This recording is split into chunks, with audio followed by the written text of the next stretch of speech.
What's going on, guys? Today we have a broken bolt extraction. This is a differential out of a Mazda Miata from my buddy. When it comes to removing broken bolts, I try to follow two things. The first thing is, number one, you want to be as least invasive as possible.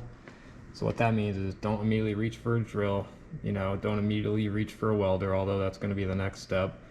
We have a little bit of stick out. Let's hook a pipe wrench on there. Let's put some heat onto the casting here and put a pipe wrench here with some penetrant, and let's just see if we could free that. A lot of the videos you watch online of people removing broken bolts is that they've already loosened the bolt. The bolt isn't actually seized in there, so they'll do all those funny things and they'll just come right out, and a lot of them they're just not true. Once you do this for a while, you could tell when the bolt wasn't really stuck. It just turned a little too easy for those videos to be real. So I'm going to try to show you the most real broken bolt video you'll ever see on how to actually get these things out. In the worst case, if you can't get them out, let's say the threads in there are just shot from this, we'll have to helicoil, we'll have to do an insert. But again, this is the reality of it, not the pretty TikTok or quick video showing, oh, just do this, and it just turns right out. Those aren't real.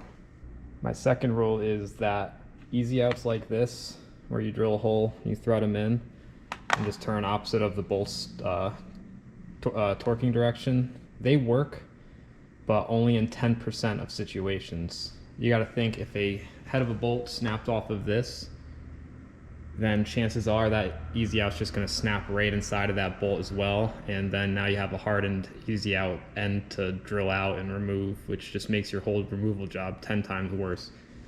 These work in situations where the bolt head was sheared off, or maybe it wasn't ever that tight, and just maybe like a socket cap Allen drive rounded out, and that's when you would reach for these, and that's when they work. But if the bolt is fully seized in there, or it was tightened to the point of the bolt head shearing off, chances are these are just gonna shear the little end off as well. So I use these very rarely. They're never what I'm gonna succeed with, unless the bolt, of course, had a head sheared off, or it's just a Allen socket that was just rounded out. They're never going to be for this kind of job. And a lot of marketing will tell you, oh, this is what you need. And a lot of videos will just show someone threading this in and the bolt twists right out. That bolt is never tight enough to be a problem if that's the case. So what options do we have left? Well, we got a torch, and we don't want to heat the stud, we want to heat around it. So we want this metal to grow, and then we can try to hit some penetrant in there and just hope it kind of breaks that rust bond. Then once that's done, we have a little pipe wrench. I could probably put a bar on this end to make it a little more leverage, but we'll hook that on and try to turn what we can, since we still have something sticking out. If that doesn't work, then we'll go for the welder, weld the nut on. Again, that usually will just snap the welded nut off. You could be a great welder, it'll still snap off. You're not really having that much of a material to build off of. In this case, we actually kind of do, but still, it'll snap off, I know it.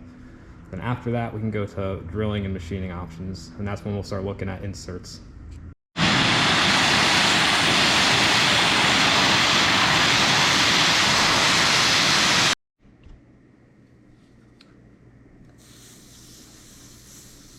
So we heated up the housing a lot, tried to avoid heating the bolt.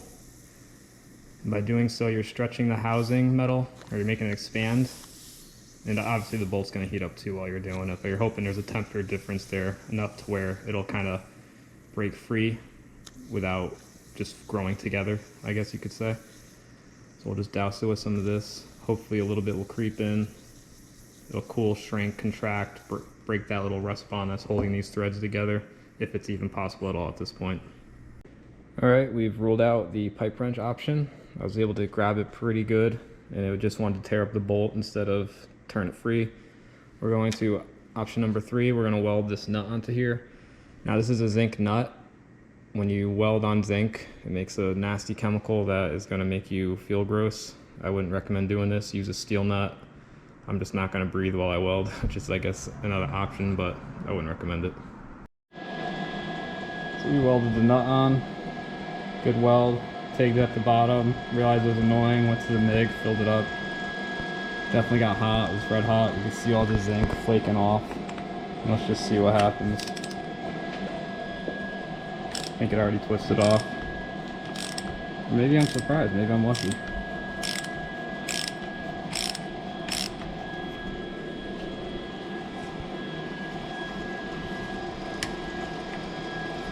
get it? We got it.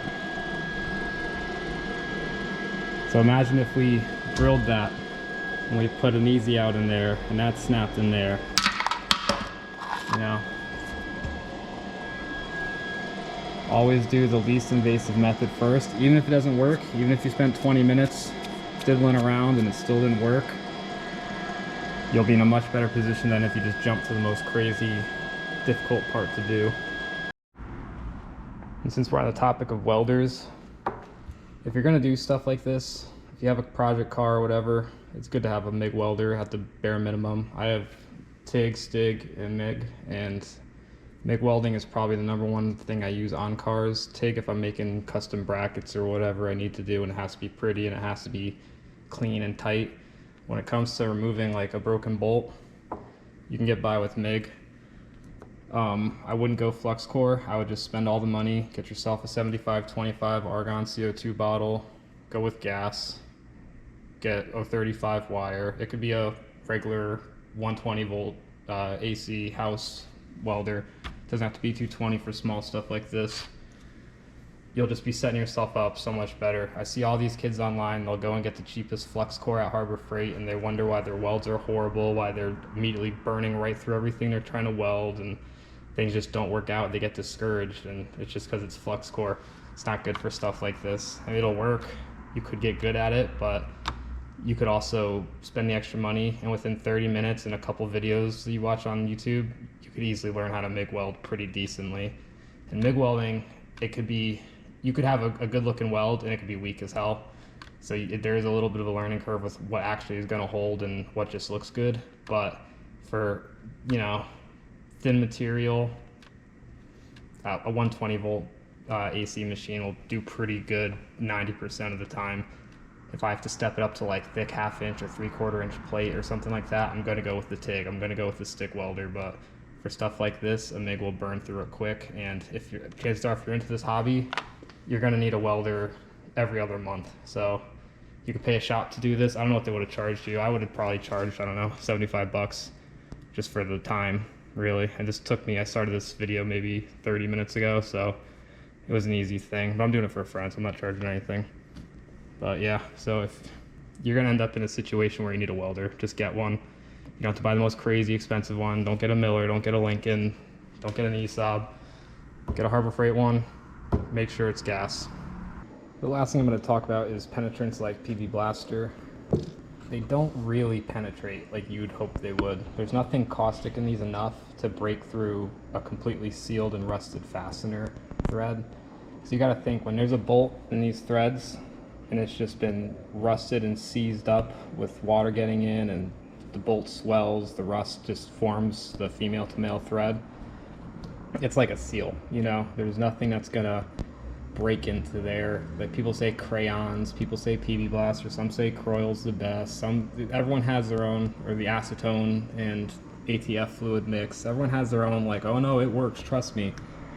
It works on bolts that are spotless, maybe, but once there's rust, once there's a corroded seal, nothing in this is strong enough. Nothing in this is going to eat into that. Maybe there's acids that would, but again, then you're eating into metal, you know. So don't think this stuff's going to be the answer to everything. It's a good lube. So once you free up a bolt that's been stuck and it's still tight coming out, yeah, spray some PV Blaster in there and it'll help lube it up so it comes out without eventually binding up and snapping. But if you're preying on this to magically free up a stuck bolt, it won't work. It's all marketing.